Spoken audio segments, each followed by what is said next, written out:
oh my god, if you become a freelancer, you're gonna go to vacations, you're gonna becoming your own boss, you're gonna go to exotic places, have a ton of money in your bank account, and most importantly, you will be working only few hours every day. If you believed any of it, let me tell you, that's far from truth when you start freelancing. Whenever you scroll social media, whether you're scrolling through LinkedIn, whether you're scrolling through Instagram, there is a lot of people who are feeding you lies about the freelancing world. It's not easy. It's not a get rich quick scheme. It's also not like a multi-level marketing. It's nothing fake.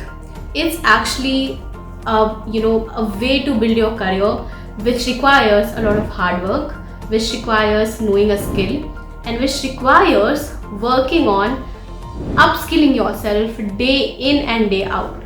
I started freelancing almost 2 to 3 years back along with my full-time job, and I went all in almost 1.5 years ago when I knew that okay, this is what I want to do.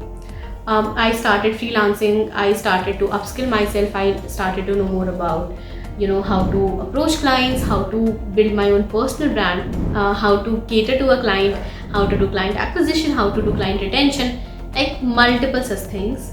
And finally, from charging 10,000 rupees a month to finally charging 1 lakh rupees a month from one client, it has been a journey, not gonna lie.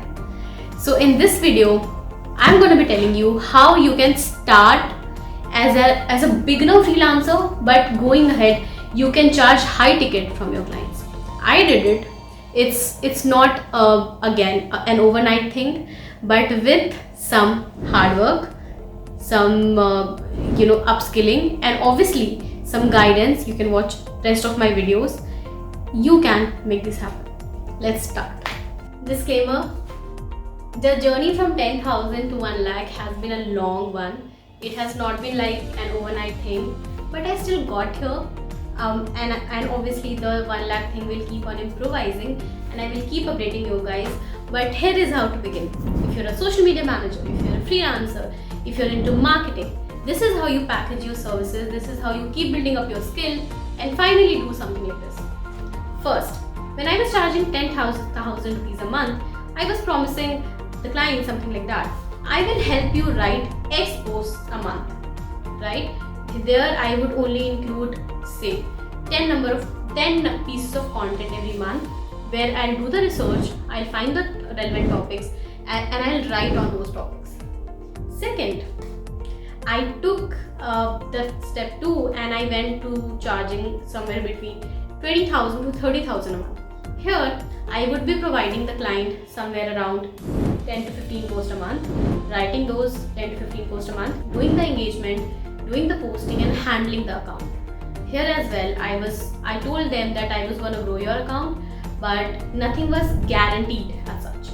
Then I kept building, I kept practicing on my clients' accounts, and I knew that now is the time when I think I can guarantee the growth. That's when I increased my package and took it to somewhere between 40,000 a month to 50,000 a month, and I started charging clients for the same deliverable but guaranteed results, and to make them a thought leader.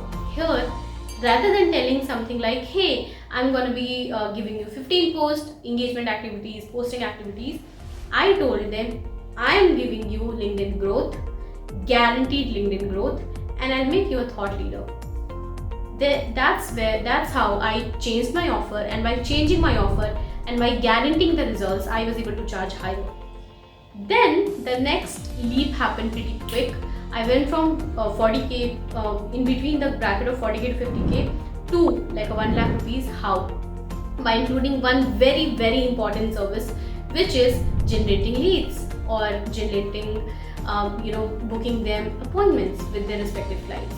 So here, I was not only guaranteeing LinkedIn growth, thought leadership, but also guaranteeing them qualified leads, booking appointments, or sales.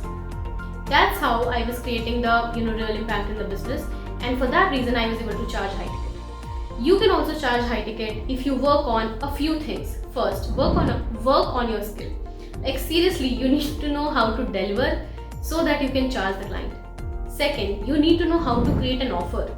Now, this is something that I learned, I think, pretty late. It took me, I would say, almost like an year to understand how to create my offer, which will seduce the client, right? That they would not want to go to someone else.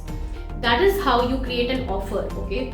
I'll create a separate video about how to create an offer, but how you create an offer actually has an effect.